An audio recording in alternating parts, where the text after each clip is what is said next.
দ্বিতীয়বারের মতো ঢাকায় অনুষ্ঠিত হচ্ছে embassy cricket carnival.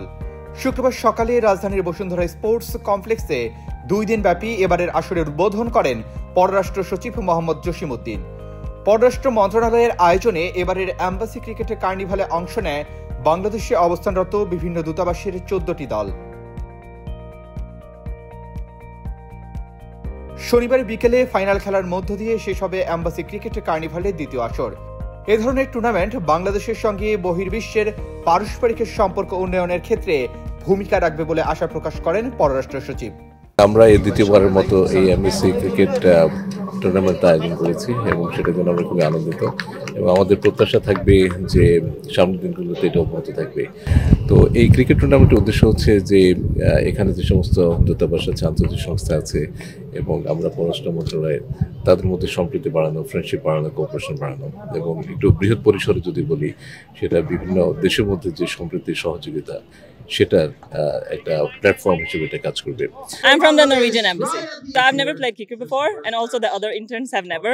So we just came to, I guess, contribute to the local culture and I think it's fun. It's a good opportunity for us who comes from outside to like be a part of the local happiness. I don't know. Feeling great. Maybe not doing the best, but we're really enjoying ourselves, trying our best. You know, cricket isn't really a Nordic sport, so we haven't had much experience with it. So I think we're really enjoying ourselves so far. প্রথমত এটা আসলে আমাদের প্রতি বছর তো আমরা football করি, ক্রিকেটটা আমরা দ্বিতীয়বারের মতো করছি এবং এই আয়োজনটা করার যেটা মেইন উদ্দেশ্য থাকে সবগুলো অ্যাম্বাসিকে একটা ছাতার নিচে নিয়ে আসা এবং এটা মিনিস্ট্রি অফ ফরেন অ্যাফেয়ার্সের সাহায্যে আমরা এটা করে থাকি বিকজ তারাও চায় যে এইভাবে 2 দিন রেগুলার ওয়ার্কের বাইরে একটু এসে সবাই ক্যাজুয়ালি ফান করলো, মজা করলো এবং এর মধ্যে আপনি যদি খেয়াল করেন দেখবেন অনেক গুরুত্বপূর্ণ আলাপও হয়ে যাচ্ছে। আমাদের ফরেন সেক্রেটারি আছেন, অ্যাম্বাসাডারদের সঙ্গে কথা বলছেন, 1-to-1 মিটিং হচ্ছে, ফ্যামিলিরা আসে এনজয় করে। সো এইটা আসলে এই ইভেন্টটা আমাদের জন্য একটা খুবই ফ্ল্যাগশিপ ইভেন্ট হয়ে দাঁড়িয়েছে এবং যেটা হয় আমরা এটা হয়তো আয়োজন করছি গেম প্লে থেকে, কিন্তু অ্যাম্বাসিগুলো আমাদের বছর ধরেই পোক করতে থাকে যে আপনাদের ক্রিকেটটা কখন আসছে, ফুটবল কখন, নেক্সট ইভেন্ট কি। এই কারণে এটা একই সঙ্গে করে আসলে আমরা আনন্দও পাই এবং একটা দায়িত্ববোধ তৈরি হয়ে গেছে। গতবারের ফাইনালিস্ট ছিল যুক্তরাষ্ট্র, তবে এবার পাকিস্তানও বেশ শক্তিশালী দল নিয়ে খেলতে এসেছে। টুর্নামেন্টে প্রতি দলে 9 জন করে খেলোয়াড় মাঠে নামতে পারবেন। দূতাবাসে কর্মরত অথবা সংশ্লিষ্ট দেশের নাগরিক দলে নাম লেখাতে পারবেন। এমনকি দূতাবাসের কর্মকর্তাদের জীবনসঙ্গী এবং সন্তানরাও এতে অংশ নিতে পারবেন।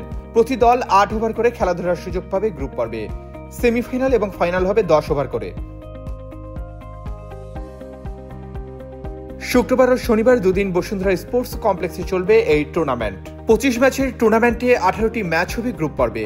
এরপর ক্রমান্বয়ে কোয়ার্টার ফাইনাল, সেমিফাইনাল ও ফাইনাল অনুষ্ঠিত হবে। গ্রুপ পর্ব ও কোয়ার্টার ফাইনালের ম্যাচগুলো 8 ওভারের এবং সেমি ও ফাইনাল হবে 10 ওভারের। Arman Ali, Daily Sun.